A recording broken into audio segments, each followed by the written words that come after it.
So the industry as a whole was starting to change and starting to plane up, and we were looking to change our genetics anyway. So I was looking around.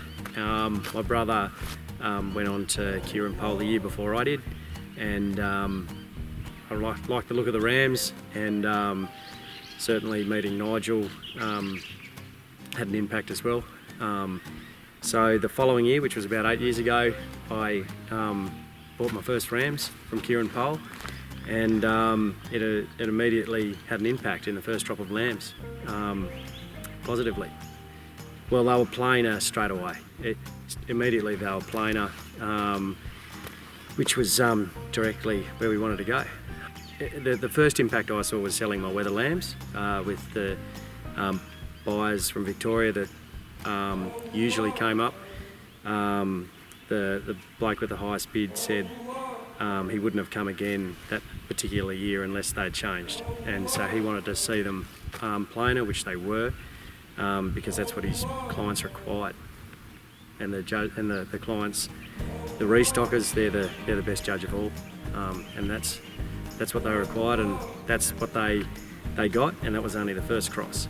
So what's happened since that first cross? So since then, the breeding ewes have all changed too. There's still a way to go yet, but they're plainer, they're a lot longer staple, we're cutting considerably more wool, and without trying we've dropped a micron and a half. So we're always 21.5 micron, and now we're 19. So we did that without trying, and got the extra fleece cut. So and then there's the doing ability. We went from the wethers that were always gaining about 150 grams a day to the last few years they've all done over 300 grams a day. So that's from assuming a 4.5 kilo birth weight up until selling them at 4 months old. So there's a remarkable difference in weight gain, and selling them for a substantially better profit. We were generally having about a 90% lambing, and this year, in a really tough year, we've had 100 mils since October last year. We cracked 110% on ewes joined. So the fertility's vastly different to where we were.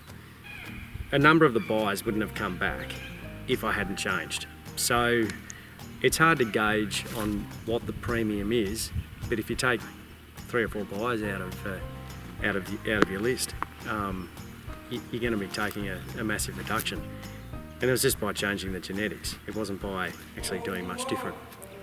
But changing the genetics, you've got all the package going with it: weight gains, fleece weight, and fertility. On the day of my selling of my wethers, I've always been 20 cents above the market rate on that day, because of type and the doing ability and how they present. That's what they want. Nigel's influence on my business has been massive. He is a bloke I like to listen to and enjoy listening to. Most stud producers will be out there trying to educate their client, but with Nigel's character and charisma, I personally find it has a much bigger effect. He won't stop by just telling you something that maybe you should try or do. He'll come back and have a few cracks at you too, and sometimes give you that bit of a shove in the back that you need. You have sale day, and it doesn't stop where Nigel comes up and gives you a pat on the back. Within a few days, Nigel always rings up and generally scrutinises on what you bought and why you bought it, whether he's in complete agreement with you or not. It's good to hear. So yeah, the scrutiny generally lies around the ASPVs, and whether you can throw a hoop around what you bought or you're too spread. Yeah, he's pursuing your interests. It's beneficial for him and us. Good.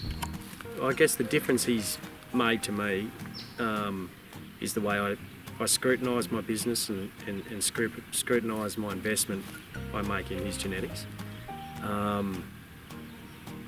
He's the positive reinforcement he gives about what you're doing, as well as constructively criticising what you're doing as well, which is just as important. We know what we do well, but it's getting that nudge about what we're not doing so well, and focusing on that.